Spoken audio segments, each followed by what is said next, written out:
Right. Today we're going to be changing the oil on a 5.4 liter Triton V8. So step number one, you want to go ahead and pull your oil cap off.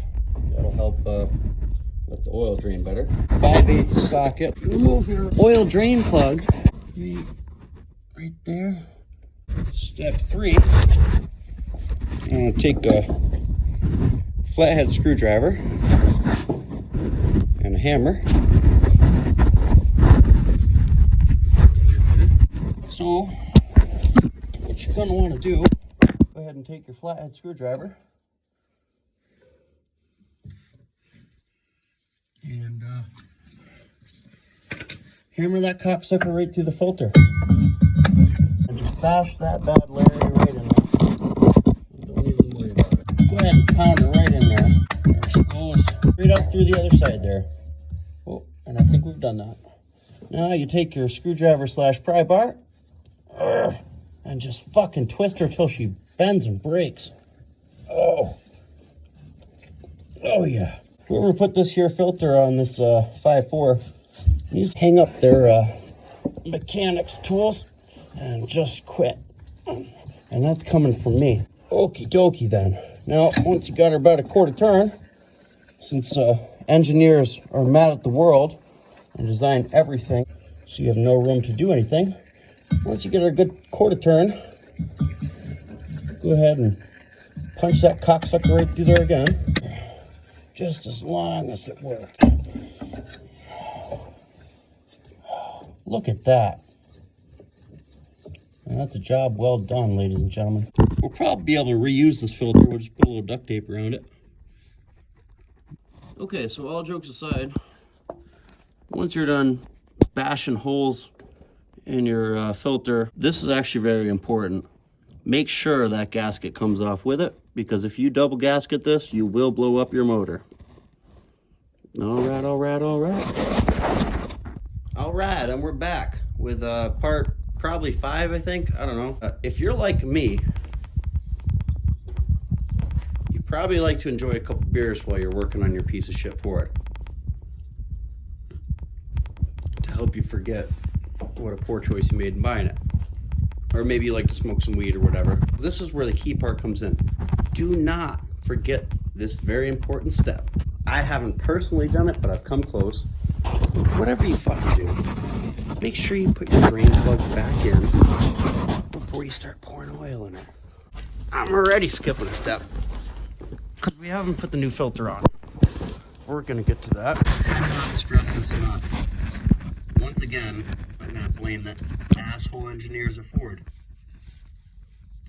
It is a nightmare to change an oil pan in one of these trucks. Whatever you do, do not over torque this drain plug. Here we go, 5/8. I am not kidding with this shit. Do not over torque it. Snug it, for God's sakes. The oil drips out of it. You want to go back and tighten it up later, okay? Give her a little razzle dazzle. You know, see I'm holding way up on the handle. Okay. So, now that we've reinstalled our oil drain plug and not over torqued it, it's time to put the new filter on. Here's another step. This one I actually have done before. Don't forget to put some oil on the gasket. I've always found that Napa had quality parts for a decent price, and I have a dealer right in my hometown. So here's a fancy new filter.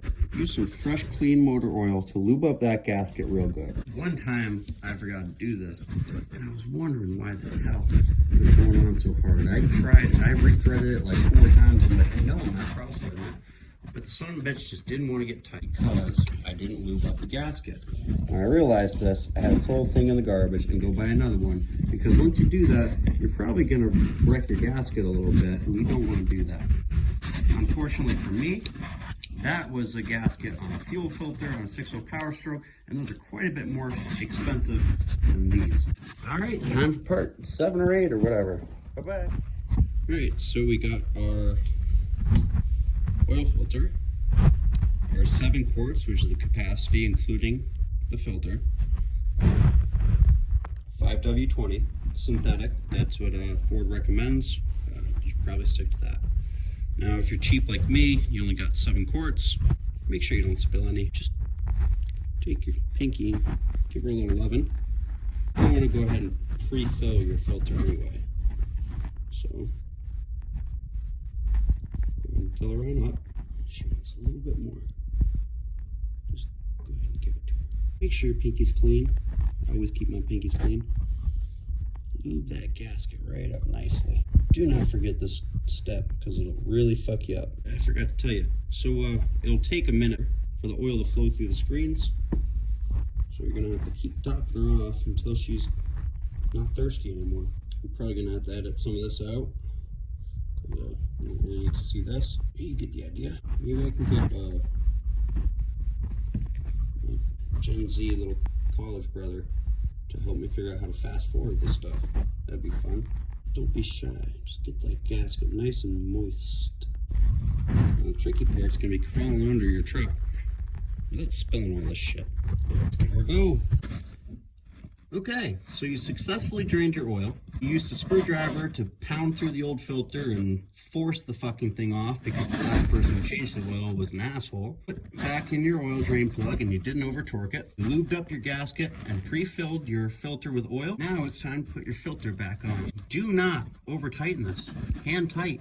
Always. For God's sake. I'd like to punch the guy in the mouth with the last filter on this. This should not be hard, okay? When you start it, it should just smoothly go right over. If you have any trouble, it means you're cross-threading it. Stop. Don't force her. Be gentle. Just a bit. Okie doke. So you got your drain plug in. Got your filter installed. Time to add some oil. Wait. Now this is not a clean funnel. I don't have another one. I'm going to take this oil jug, I'm going to cut it open and use it as a funnel because I know it's nice and clean on the inside. It's worth the time to find another solution. You're almost done. Take your 5W20 synthetic. My father actually just burned up his car from spilling oil on the exhaust manifold. Don't ask me how the hell that got hot enough to ignite, but it did. So, you know, be careful. Plus, oil isn't cheap, and it's not getting cheaper anytime soon. So, just repeat that step fucking 7 times. Good tip. So you don't get bubbles and spillage. Go ahead and pull your dipstick out just a little bit to let air flow down through the dipstick, and that'll help you fill it faster without spillage. Now, apparently, my dipstick is just broken right off. Hopefully that's a problem you don't run into. Cross that bridge when we get to it. There's your tip of the day.